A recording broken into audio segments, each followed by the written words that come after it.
real reason to do that. But so the other guest speaker we have, Joe, is Chelsea Ward Waller, who's going to give you folks an update on the MTP 2050 MTP. So go ahead, Chelsea, if that's okay, Joe. Oh, yes. Thanks for having me. Good afternoon. I will also put a link to our MTP website in the chat. And just wanted to provide a bit of an update. As you might be aware, the MTP is the Metropolitan Transportation Plan. It's our long-range plan. So looking at,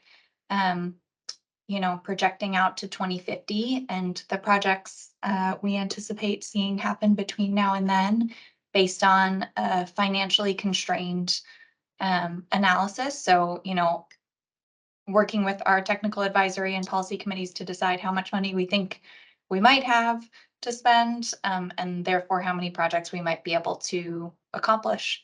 And we've just gotten through sort of that approval of the financial analysis for the plan, as well as the draft project list.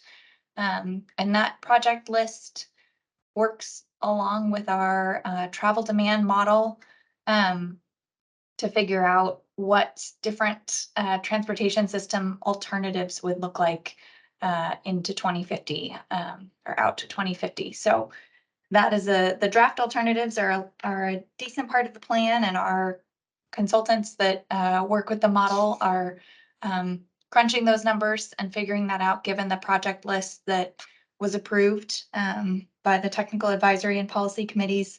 Those you can find right on the front page of the website if you're interested in looking at those in more detail. We also just got from our consultant team the draft existing conditions assessment, which is sort of an update or is an update to the status of the system report. And we'll be working with different representatives on this committee once we make initial edits and have an updated draft to share to get some feedback on, a section on the port and a section on the airport and so on and so forth in that sort of section, that report that's embedded in the larger Metropolitan Transportation Plan.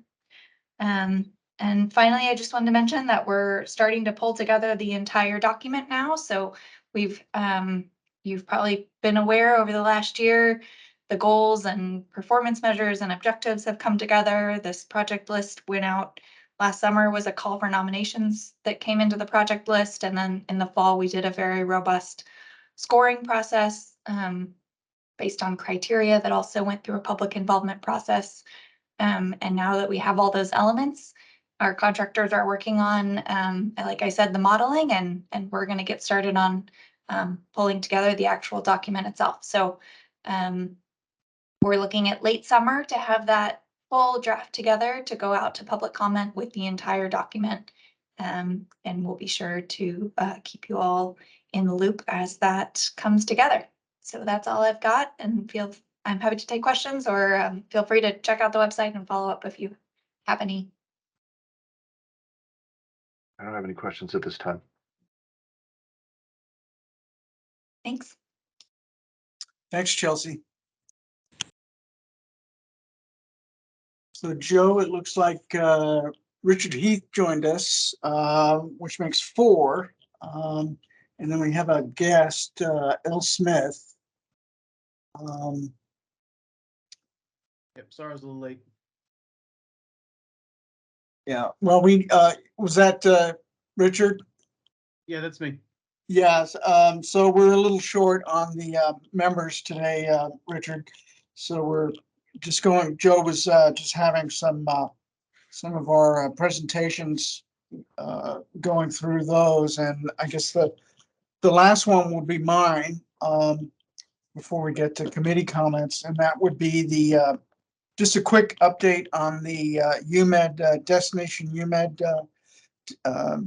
transportation demand management study that's ongoing. It's about, I've spoken a little bit about this previously to this group, and we're about 60% through that project. We have, there's more information available on our webpage, project webpage, destination UMED.com, or I think it's destinationumedstudy.com. We have a meeting, a virtual meeting with the advisory committee coming up here in March 8th. And then after that, there will be the final community meeting, which will probably be April, May-ish. And then a wrap up of the project in June, July. And let's see, what else can I tell you?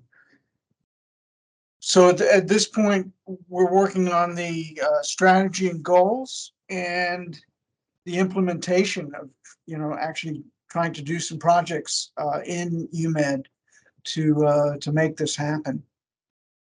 So with that, I'll stop and see if there's any questions from the group. None at this time. I'll turn it back over to you then, Joe. Well, this was quick and easy. A couple things that, since we can't really do any of the business items, would the next meeting be in May, or are we going to try to do a makeup meeting, John?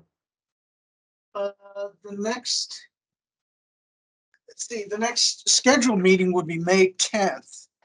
And it's entirely up to you, Joe, and the committee, if you want to have a meeting in between time. I don't Steve, think that we need it. Okay, Steve, you had a question? Can't No, hear you. just a comment, John, since one of the action items tonight was, election of officers. I'm going to just assume that until we do meet again, there's no change to the way things are set up now. Fair to say? I think so. Yeah, I think Yeah, that's there's no expiration unless if- date. Yeah, we mean, don't if- go if any- leader. sorry, if anyone objected, then we could do something differently, but I think that should be fine. Right. Richard, why I have you on the line, where do you guys switch trucks halfway between Fairbanks and Anchorage? Do you guys switch somewhere in that Yeah, area? we switch at Honolulu Hill, mile 180. Okay. Are there any other, this is for the purposes of truck stops in the state of Alaska. There's a big push for an extra money available for truck parking, and Alaska's always been able to run long enough that we don't have truck stops in the state of Alaska. But I've been trying to ask around and looking for, places that, would there be a great place to chain up if you're trying to go down to Kenai that, the state can make available some land, or just kind of an open-ended question. You can think about it and get back to me.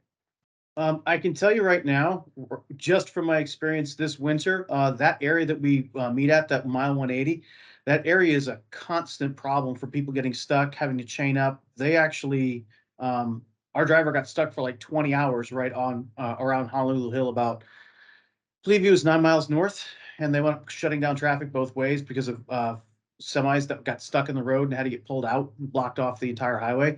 There's very few places to chain up there, and one of the big problems is after 5 o'clock they stop plowing out the pullouts.